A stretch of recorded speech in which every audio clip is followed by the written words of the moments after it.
عرض کیا تھا۔ لیکن انہوں نے کہا کہ اسلامی عقائد کے سلسلے میں کوئی کتاب یا سیرت پر کوئی کتاب بتا دیں۔ دیکھیں سیرت پہ تو مجھے مدارج النبوت بہت اچھی کتاب لگتی ہے، وہ سرکار صلی اللہ علیہ وسلم کی ایک مستند سیرت پاک ہے، مدارج النبوت، شیخ عبدالحق محدث دہلوی رحمۃ اللہ علیہ کی، وہ لے لیں۔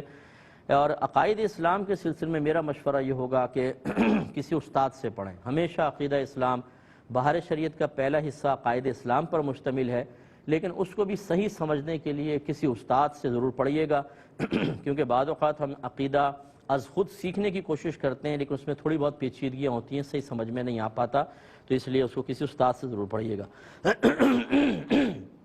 سوری، ایک انہوں نے کہا کہ بہن نے کہ میں بیمار تھی تو انہوں نے رمضان میں روزے نہیں رکھے، یا شاید بچوں کا مسئلہ بتایا تھا، تو ان کا روزوں کا فدیہ ادا کر دیا۔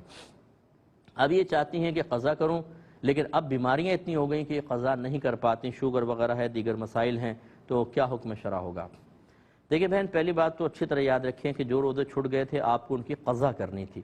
جب تک انسان قضا پر قادر رہتا ہے، چاہے ابھی نہیں ہے، ڈاکٹر کہتے ہیں ابھی نہ رکھیں، آپ 1 سال بعد 2 سال بعد آپ بالکل ٹھیک ہو جائیں گے، پھر آپ روزے رکھ لیجئے گا، ابھی رکھ سکتے ہوں یا آئندہ کی امید ہے، صحت کی امید ہے، رکھ سکتے ہوں، تو فدیہ کام نہیں دیتا۔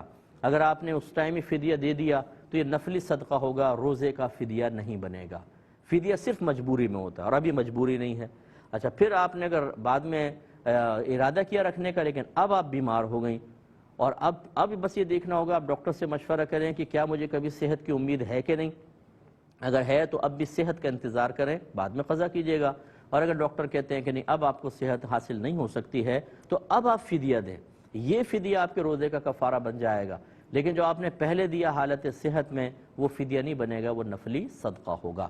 اس لیے ہمیشہ مسائل پر عمل کرنے سے پہلے کسی سے سیکھیں، کسی سے مشورہ کریں، کسی عالم دین سے، واقعی جو فتویٰ دینے کے اہل ہوں ان سے آپ مشورہ کریں، تاکہ اس قسم کی مشقتوں سے محفوظ ہو جائیں۔ بعض اوقات بڑی پیچیدگی ہوتی ہیں مسائل میں، بظاہر سیدھے سیدھے سے لگتے ہیں، لیکن تھوڑی بہت اونچ نیچ کی وجہ سے مسئلہ بدل جایا کرتا ہے۔ اس لیے از خود آپ کوئی فیصلہ نہ کریں کہ آپ نے یوٹیوب پہ چند مسئلے سنے اور آپ نے کہا بس اس کا مطلب ہے کہ میرا بھی یہی والا مسئلہ ہے، میں اس پہ عمل کر لوں۔ کبھی بھی ایسا مت کیجیے گا، اور خصوصاً طلاق کے مسائل میں تو کبھی بھی مت کیجیے گا۔ ساری زندگی بعض اوقات گناہ کرتے رہیں گے آپ، کیونکہ اتنی پیچیدگیاں ہیں، باریکیاں ہیں، بڑا بظاہر مسائل بالکل ایک جیسا سیم لگتے ہیں، لیکن تھوڑا سا مسئلہ جب سنا جاتا ہے تو پتہ چلتا ہے کہ ان میں تو کافی فرق ہے۔ وہ آپ کو نہیں پتہ چلے گا، وہ علماء آپ کو بتا سکتے ہیں۔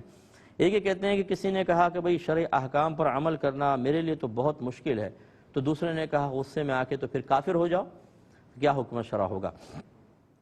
دیکھیں، جس نے یہ کہا کہ کافر ہو جاؤ، یہ چاہے اس نے غصے میں کہا ہو، چاہے یہ ارادہ نہ ہو کہ تم واقعی کافر ہو جاؤ، صرف اظہار غضب مقصود ہو، لیکن بہرحال جب انسان کسی سے کہتا ہے تم کافر ہو جاؤ تو یہ رضا بالکفر ہے، یعنی کفر پہ راضی ہونا، گویا کہ خود تو نہیں راضی لیکن دوسرے کے کفر پہ راضی ہے۔ اور رضا بالکفر کفر، یہ مشہور مقولہ ہے، یہ کفر سے راضی ہونا بھی کفر ہوتا ہے۔ لہٰذا یہ غصہ کرنے والا جس نے بظاہر اپنے آپ کو سمجھا کہ میں اللہ کے لیے اظہار غضب کر رہا ہوں، خود دائرہ اسلام سے خارج ہو گیا۔ تجدید ایمان، تجدید نکاح کرنا لازم ہوگا۔ اب اپنے میزبان کو، ہماری کیو ٹی وی کی پوری ٹیم کو اجازت مرحمت